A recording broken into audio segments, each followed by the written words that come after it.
भारतीय संविधान के किस भाग को उसकी आत्मा की आख्या प्रदान की गई है? दोस्तों, प्रस्तावना को कहते हैं। भारतीय संविधान की प्रस्तावना को संविधान की आत्मा कहा जाता है। न्यायमूर्ति हिदायतुल्लाह ने गोलकनाथ बनाम पंजाब राज्य के मामले में उद्देशिका को संविधान की मूल आत्मा कहा है। के मुंशी ने इसे राजनीतिक जन्मपत्री कहा है, जबकि बी.आर. अम्बेडकर ने अनुच्छेद 32 को संविधान की आत्मा कहा है। संविधान निर्माताओं ने किस पर विशेष ध्यान दिया था? दोस्तों, प्रस्तावना पर। भारतीय संविधान की प्रस्तावना का अधिक महत्व और उपयोगिता है। सज्जन सिंह बनाम राजस्थान राज्य के मामले में न्यायमूर्ति मगोलकर ने कहा था कि प्रस्तावना पर गहन विचार विमर्श की छाप है, उस पर सुस्पष्टता का ठप्पा है। उसे संविधान निर्माताओं ने विशेष महत्व दिया है। प्रस्तावना को न्यायालय में परिवर्तित नहीं किया जा सकता, लेकिन लिखित संविधान की प्रस्तावना में वे उद्देश्य लेखबद्ध किए जाते हैं जिनकी स्थापना और प्रवर्तन के लिए संविधान की रचना होती है। बेरुबारी के मामले में उच्चतम न्यायालय ने इस बात से सहमत प्रकट की थी कि प्रस्तावना संविधान निर्माताओं के मन की कुंजी है। जहां शब्द अस्पष्ट पाए जाएं या उनका अर्थ स्पष्ट ना हो, वहां संविधान निर्माताओं के आशय को समझने के लिए प्रस्तावना की सहायता ली जा सकती है और यह ज्ञात किया जा सकता है कि उस शब्द विशेष का प्रयोग किस अर्थ में किया गया है।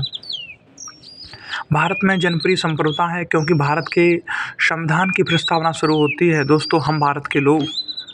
भारत में जनप्रिय संप्रभुता है क्योंकि भारत के संविधान की प्रस्तावना शुरू होती है इन शब्दों से: हम भारत के लोग हैं। हम भारत के लोग भारत को एक संपूर्ण प्रभुत्व संपन्न समाजवादी पंथनिरपेक्ष लोकतंत्रात्मक गणराज्य बनाने के लिए तथा उसके समस्त नागरिकों को सामाजिक, आर्थिक और राजनीतिक न्याय, विचार, अभिव्यक्ति, विश्वास, धर्म और उपासना की स्वतंत्रता, प्रतिष्ठा और अवसर की समता प्राप्त करने के लिए तथा उन समय व्यक्ति की गरिमा और राष्ट्र की एकता और अखंडता सुनिश्चित करने वाली बनता बढ़ाने के लिए दृढ़ संकल्प होकर अपनी संविधान सभा में आज तारीख 26 नवंबर 1949 को इस द्वारा इस संविधान को अंगीकृत, अधिनियमित और आत्माकृत करते हैं। भारत को गणतंत्र क्यों कहा जाता है? दोस्तों, यहाँ राज्य का प्रमुख निर्धारित अवधि के लिए निर्वाचित होता है। भारत एक धर्मनिरपेक्ष राष्ट्र है। दोस्तों, धर्मनिरपेक्षता का अर्थ होता है राज्य सरकार द्वारा किसी धर्म को स्वीकार नहीं करना। धर्मनिरपेक्षता शब्द का तात्पर्य है कि किसी भी राज्य या राष्ट्र द्वारा किसी एक विशेष धर्म को कानूनी रूप से मान्यता प्रदान न करना, अर्थात उस राज्य अथवा राष्ट्र में सभी धर्मों के लोग बिना किसी दबाव या भेदभाव के स्वतंत्र रूप से रह सकते हैं। भारत एक धर्मनिरपेक्ष राष्ट्र है। भारत में किसी भी एक धर्म को अपनी कानूनी मान्यता नहीं दी गई है। भारतीय संविधान की प्रस्तावना में भारत को धर्मनिरपेक्ष राष्ट्र कहा गया है, जबकि संविधान के 42वें संविधान संशोधन अधिनियम 1976 द्वारा संविधान संशोधन की प्रस्तावना इस प्रकार है: भारत एक संपूर्ण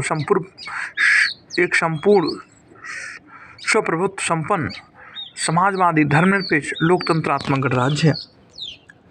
भारत एक धर्मनिरपेक्ष राज्य है। इसका मतलब है कि भारतीय राज्य किसी निश्चित धर्म का समर्थन नहीं करता। गणतंत्र होता है दोस्तों, गणतंत्र जहाँ पर अध्यक्ष वंशानुगत रूप से ना हो।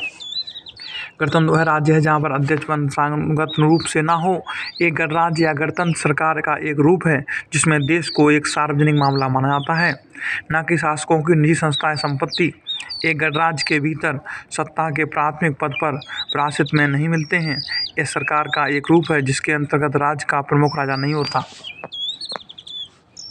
निम्नलिखित में से दो शब्द कौन से हैं जिनका समावेशन 42वें संशोधन द्वारा संविधान की उद्देशिका में किया गया था? समाजवादी और धर्मनिरपेक्ष। भारतीय संविधान की प्रस्तावना में भारत को किस रूप में घोषित किया गया है? एक प्रभुत्व संपन्न समाजवादी धर्मनिरपेक्ष प्रजातांत्रिक गणराज्य के रूप में।